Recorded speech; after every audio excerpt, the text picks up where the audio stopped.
Espace, frontière de l'infini. Sa mission permanente, explorer de nouveaux mondes étranges, découvrir de nouvelles vies et, au mépris du danger, avancer vers l'inconnu. Ah, la Lune. Je n'arrive jamais, c'est marrant, hein, je n'arrive jamais à me souvenir si Neil Armstrong et Buzz Aldrin ont alluni près du mont Hadley ou dans la mer de la Tranquillité. Ou dans le Nevada près de l'Air 51 filmé par Stanley Kubrick. 66 millions d'Américains pensent qu'on n'y est jamais allé. Et 66 millions d'Américains pensent que les extraterrestres se sont crachés à Roswell. Est-ce que ce sont les mêmes 66 millions? Oh, je crois que oui. Je crois que oui, parce que finalement, ce qui compte pour ces gens, c'est qu'on leur mente. Il n'y a pas d'explication pour les êtres humains. Ils ne devraient pas être sur cette planète. Ce sont des mystères que les scientifiques, les historiens et même les archéologues cherchent encore à percer. Il y a une chose que tu devrais probablement comprendre. Tu m'entends bien? Je pense que les extraterrestres ont créé l'intelligence humaine par une mutation génétique artificielle. Ensuite, les extraterrestres ont disparu. Et certains de nos ancêtres ont encore eu des rapports sexuels avec leurs propres ancêtres, des primates.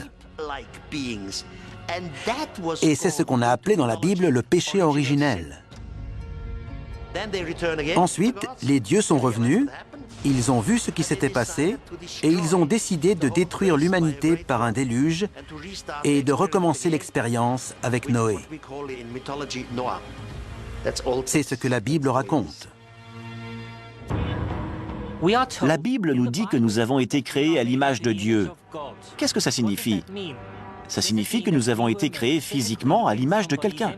Quels que soient ces êtres, ils ont créé l'univers, la Terre, les autres planètes et la vie.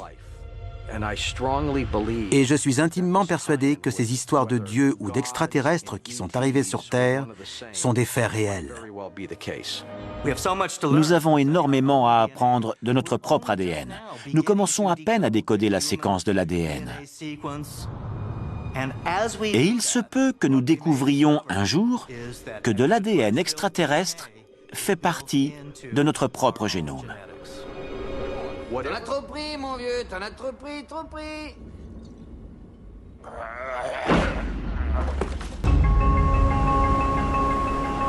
Les récits de créatures volantes ayant créé l'humanité se retrouvent dans la plupart des anciennes civilisations du monde entier.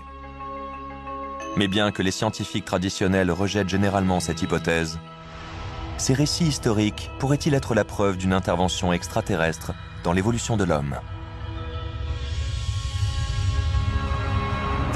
Il serait temps d'admettre que des extraterrestres ont joué un rôle dans notre évolution. N'essaie pas de lutter, hein. Tu aurais des bulles d'air au cerveau.